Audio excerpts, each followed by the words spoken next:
Hey, welcome back to Connection Point Studies. This is week 7, the last one in this series right before Easter, and we're looking at the last week of Christ's life. Before we do that, we've got a great warm-up question, a question everyone wants to answer, and hopefully you'll get a chance to get to know each other a little bit in this way.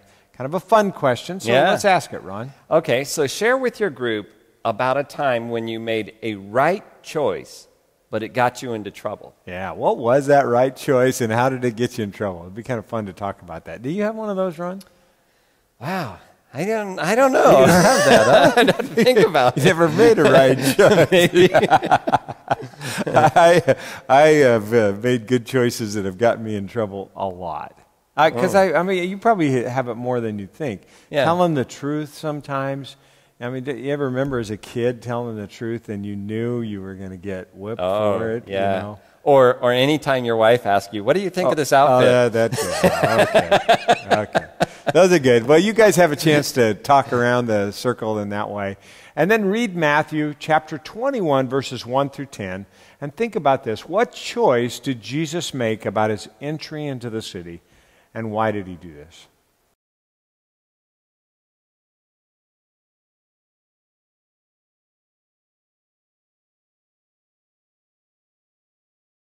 Okay, this is the Palm Sunday passage, right? Yeah, It's a Sunday morning. He sends his disciples out to get the colt and ride in. So what was the choice that he was making, do you think?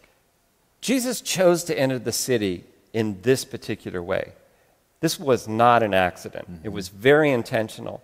And everybody knew what it meant. Zechariah 9:9 said that he would ride in on a donkey. And you know, when you think about, well, what was his choice? I mean, he could have just walked in like everybody else. Right. He chose this because he knew it was going to force a conflict with the Jewish leaders. That's exactly what it did. And the donkey represented peace. Yeah. Right? It represented, if they rode in on a horse, he would be considered a king that was coming in for a revolt. But he was coming in saying, I am a king, but I'm a king of peace. But it still was just as upsetting as anything, right? Just terribly upsetting. So now we want you to go a little bit further. Read Matthew 26, verses 36 through 67. This will take a little bit of time. And think about the choices that Jesus made that night. What choices did he make that night?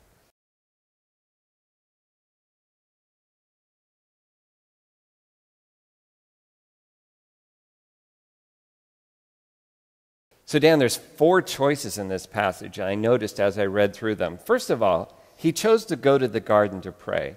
And that was a very intentional choice. This was the toughest night of his life, I think. It Right was after really, the Last Supper, right? It was, and, you know, this was the critical decision point. It was going to happen. It was now or never. And in that prayer, he chose the Father's will over his own. Not my will. He did it more than once, too, didn't he? Yeah, exactly. And intense pressure. The Bible says he sweat drops of blood from the emotional turmoil. And then the third choice is he chose his disciples to stand down. Like when the soldiers came, they're pulling out swords, they're ready to fight. He says, put away your sword, Peter. Yeah, that's so true. He said, put it down. Yeah, that's true. And then the fourth choice is really interesting. He chose to heal a man who came to arrest him. When Peter had whacked the guy's ear off, he chose to heal him. We even know the name of the servant. Yeah. In one of the other Gospels, I think it mentions his name, which leads me to believe that he eventually became a convert. I think so. I suspect that if you had your ear healed, that you would become a convert too. You know? Yeah, and that reminds me, there's one last choice when he says to the disciples, don't you know I could call legions of angels and stop this whole thing? He chose not to do that. That's powerful. Well, it would be interesting. You may have found some other choices in there that we didn't see. But we want to go a little bit further. What choices did Jesus make when questioned by the high priest? We want to look at chapter 26, verses 63 and 64, and look at some different choices he made when he was in the questioning with the high priest.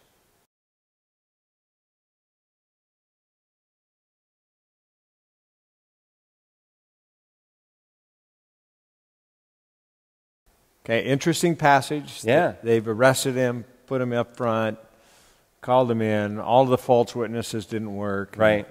Then he's asked the question. And in fact, what's funny about this is that the whole rest of the time he said nothing, right? If he'd have just kept his mouth shut, he could have walked away. I know. And I kind of wonder if he's thinking, man, these guys are such screw-ups, they can't even get this trial right. I'm going to have to help them out here. Yeah. But here he is. Some people have speculated that Jesus ended up on a cross because, you know, he made some dumb mistakes and things spun out of control. If Jesus was not God, this was his perfect moment. He could have said, guys, this is a big misunderstanding. I'm not God, never claimed to be. They would have let him go. In this moment, he chose an answer that he knew would nail him to a cross. That would respond in the way that would nail him to the cross. That's exactly right. That was a powerful choice.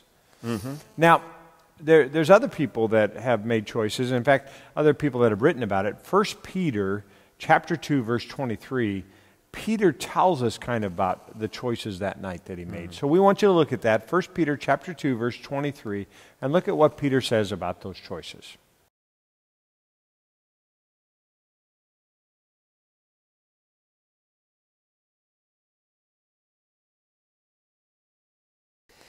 So Peter gives us a little insight into what Jesus is thinking. And, you know, you can only imagine that maybe after the resurrection, one of those times when they're together, Peter probably sat down with Jesus and said, what were you thinking that night, you know? And he says that Jesus made the choice to trust himself to God who judges justly. That's a choice we all have to make, isn't it? Right. Ultimately, I mean, he's leading himself. He's making these choices to the cross, but he teaches us how to make right choices in our life, too. Pretty powerful. Okay, we want you to focus a little bit further. Matthew 16, verses 24 through 26. What choice does Jesus offer us? Which is really the application point for us. What choice does Jesus offer us? And we'll come back and talk about it.